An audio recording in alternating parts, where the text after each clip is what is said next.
Word on the pipeline is that this morning we're finally, 3 days after the event, which is unprecedented, by the way, are finally going to have some results for the Iowa caucus. Pete Buttigieg or Bernie Sanders, I mean, it's going to be one of those two. Then, quite honestly, the Buttigieg thing is quite crazy. It's kind of out of nowhere. Studying politics for quite a long time. I was very political. My father was very political. I grew up with politics. The fact that Buttigieg is up there with Bernie Sanders neck and neck is kind of a surprise, but I don't know. We will see. I didn't see any political compasses pointing that direction. From what I saw, Bernie Sanders should have taken it. Now, he does have the popular vote. And all the political compasses in my gut and everything that I read and everything that I knew showed that it would be Bernie Sanders pretty much almost for sure. And he does have the popular vote, but I'm going to get into the popular vote thing here in just a minute. It's kind of interesting that the same Democrats that are trying to abolish the Electoral College, well, they're not speaking up right now, are they? Why? Because they're winning. It's only when they're losing that they care. But let's read this.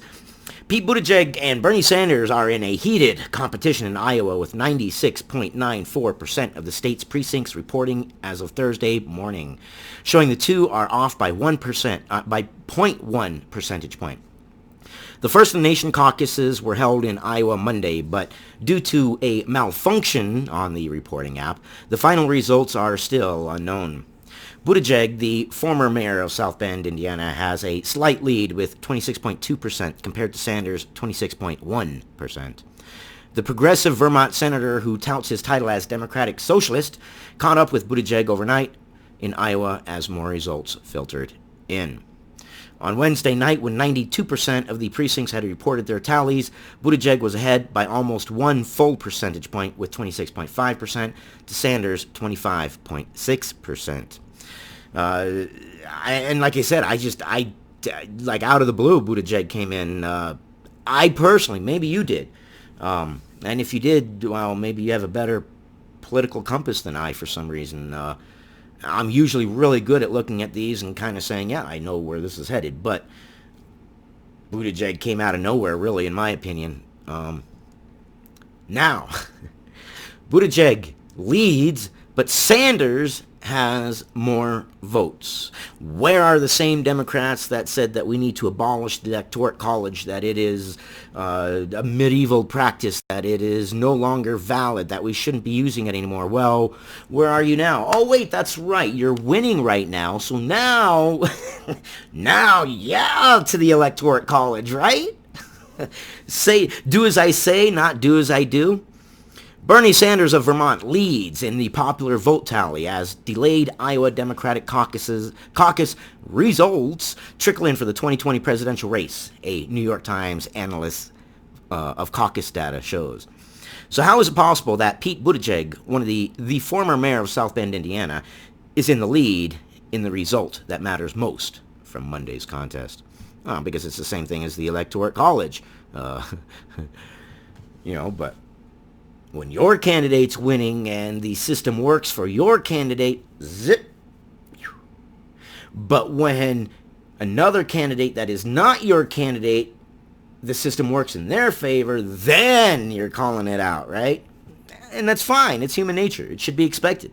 That's just human freaking nature. It's like little kids when they're losing at Monopoly or losing at Chutes and Ladders or pick your game. When they're really young and they're losing, they get emotional, they get upset. The game is not working for them. They throw tantrums. It's human nature, man. Human nature. It all comes down to something called state delegate equivalence. With 97% of precincts reporting Thursday morning, Buttigieg had about 550 state delegate equivalents to Sanders' 546, according to the Iowa Democratic Party. Next in those early results was Elizabeth Warren with roughly 381 delegate equivalents. So just like the Electoral College, the people will line up. They have spots where you line up and you stand next to the or in the spot for your candidate. If your candidate is not valid, they don't have 15% of the vote, then you are allowed to say, I'll pick this candidate or this candidate if those candidates are valid. If you don't want to vote for either candidate, you go home. And then they count the number of people in there. The number of people in there decides the number of state delegate equivalents that person gets. So it's not like 1,000 people stand there and 1,000 people are on the app voting. 1,000 people are there, and let's say 1,000 people represents one delegate. So you got one candidate with 1,000 people, they get one delegate. You get one candidate with 2,000 people, they get two delegates. And that delegate for that one will get on the app and report. That delegate for the other one, both of them will get on the app and report, and they will count the number of delegates. And that says that this delegate represents 1,000 people. These two delegates represent 2,000 people, like that. It's not that everybody that was voting was on the app. It was the managers, the delegate managers, the I forget what they're called. I forget what they are called. But, yeah, Buttigieg leads over Sanders has continued to narrow, as more precincts are reporting, because Mr. Sanders' overwhelming strength in satellite caucuses has made the race very close, according to the New York Times. And that makes sense. That makes sense. Sanders' delegates taking long to report. All right, I can see that. And we should, I'm going to actually check live right now while we are filming and see if we have any results. Okay, we have, as of right now, 7:12 Central Time, we have 96% of precincts reporting. Yep, Buttigieg and Sanders, 11 and 11. Buttigieg, 26.2%. Sanders, 26.1%. Number of count. Sanders has 547. Buttigieg, 550. What did they have as of writing of this? Just to see if we have change. There is one change. Sanders has gained one delegate. And did they, let's see, where was 550. Buttigieg has not gained a candidate, and Bernie Sanders has gained one, not candidate, I am sorry, delegate. One delegate apiece. The Sanders push to organize these new satellite caucuses is paying off, wrote Lisa Lehrer, a reporter for the Times. They pushed for caucuses in mosques, heavily Latino areas, and universities. And that's effective, and good on him. Good on him. You know, good on him. There are a lot of policies of Sanders that I don't agree with that sound good on paper and sound good when you're in college and you just have no way, you know, of knowing how the world works yet. But once you've gotten out in the world and life has slapped you across the face a few times and you've pulled your head out of your proverbial behind and looked at the world from a standpoint of realism, you'll realize that the reason Sanders' policies aren't going to work is because they will only work in a society where everybody is like Whoville. Hey neighbor, how you doing? Hey neighbor, how you doing? Hey, let's all dance around the tree. What? Oh, you don't have money for this? Here, take some money. Go buy this thing. What, you're not working? No, I don't care. Here, take some more money. You need more rent? Here. They just don't work. They just don't work. It stifles. It stifles. It stifles advancement. Where's the incentive? Capitalism. Now, capitalism is the best. I mean, I'm sorry. It's just factual. Capitalism is the best experiment. Real economists. There was a summit, I don't remember, I want to say 2 or 3 years ago, where they were talking about the economic experiments, socialism, capitalism, communism, all the different kinds. And they were discussing which experiment was the most successful. And it was quite fascinating, really, it was. Capitalism was the most successful. Why? Because it rewards good things and it punishes bad things.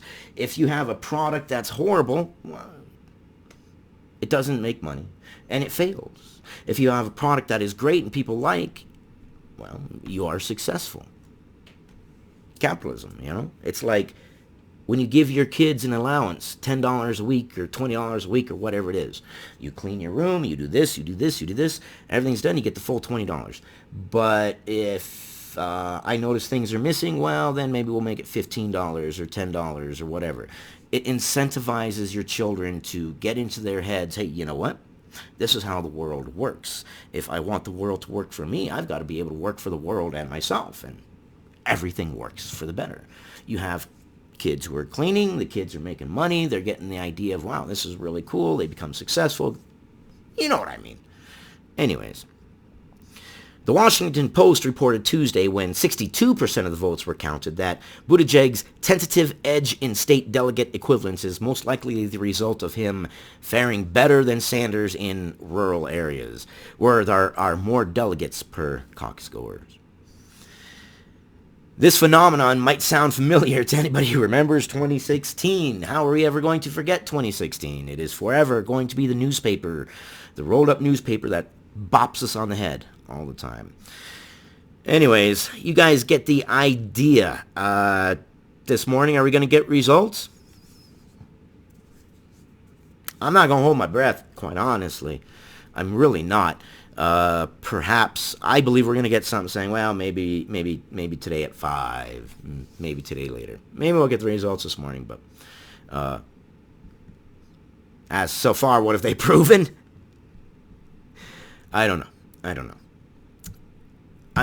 And Buttigieg, just out of nowhere, really, I'm surprised, but good on him. I mean, I don't know. I haven't done any research on Buttigieg versus Trump's policies because, quite honestly, I did not see a roadmap for Buttigieg winning. So I didn't even look at a roadmap. So I will get on that and see what Buttigieg's policies are and educate myself, because, quite honestly, I saw not a snowball's chance in hell of Buttigieg coming into Bernie Sanders' 15-point spread going into... Sanders had a 15-point spread going into the caucus, and I don't know. Maybe what it is 2/3 of caucus goers, when they were going in, were saying they were voting for the person who they thought would beat Trump, not the person who had the best policies.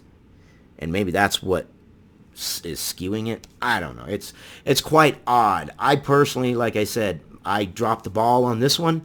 I thought it was going to be Bernie Sanders, absolutely. Now, he does have the popular vote. But yeah, the areas in which they are popular and voting have a delegate difference. The ones that Pete Buttigieg has that are voting for Buttigieg has more delegates than the places that are voting for Sanders. So even though Sanders has the popular vote, he's got less delegates. American politics, buds. Anyways, I love you guys. I'll see you on the next one.